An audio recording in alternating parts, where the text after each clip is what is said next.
On July 4th, 1826, exactly 50 years to the day after the adoption of the Declaration of Independence, two heroes of the Revolution died within hours of each other: Thomas Jefferson and John Adams. Legend has it that on the very next day, two agents were dispatched from their homes in Monticello, Virginia, and Braintree, Massachusetts, each carrying a package that had been entrusted to these great men. Obeying a secret order that had been drafted 40 years earlier, these riders delivered their parcels to Mount Vernon, the home of George Washington, who had died 26 years earlier. The contents of these packages were then sealed inside a wooden crate, along with two other items and a letter. One of these items had been held by Benjamin Franklin, and upon his death, transferred to the care of General Washington, who was keeping the fourth item and the letter. The crate was sealed and carried off by an unknown courier to a secret destination, where it lay buried for 190 years.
To a future generation, it has been our great honor to have participated in what is perhaps the most noble proceeding in the course of human events, the creation of the United States of America.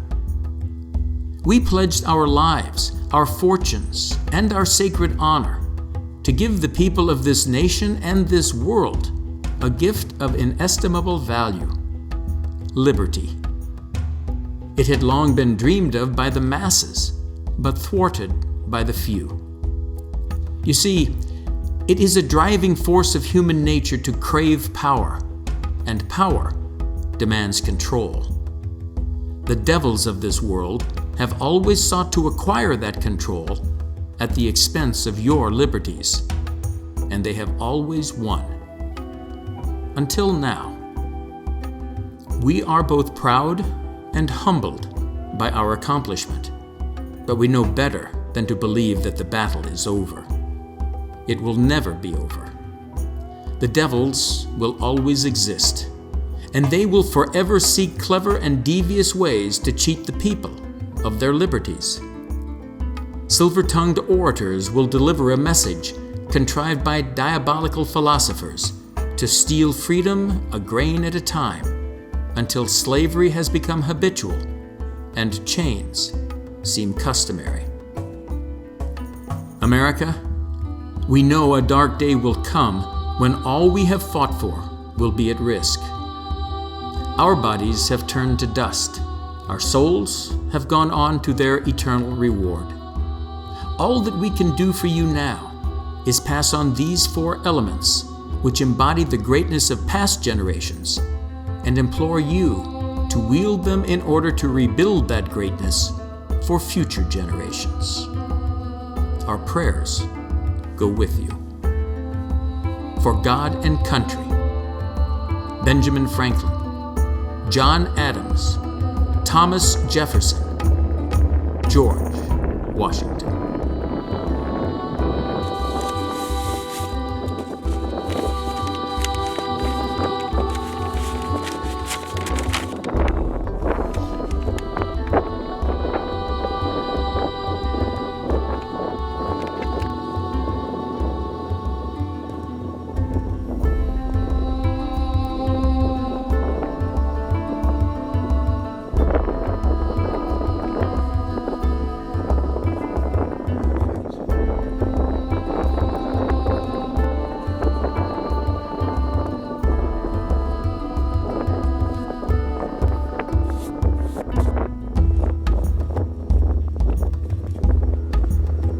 If my people, who are called by my name, will humble themselves and pray and seek my face and turn from their wicked ways, then I will hear from heaven and will forgive their sin and heal their land.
There is no retreat but in submission and slavery.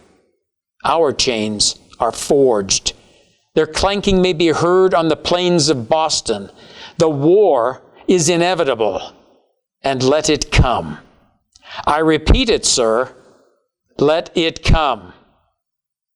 It is in vain, sir, to extenuate the matter.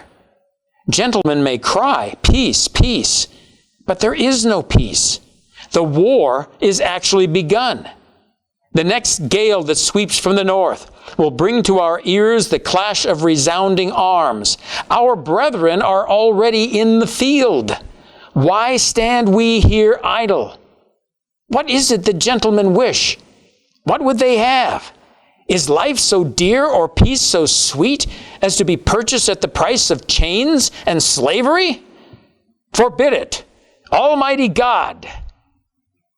I know not what course others may take, but as for me, give me liberty or give me death.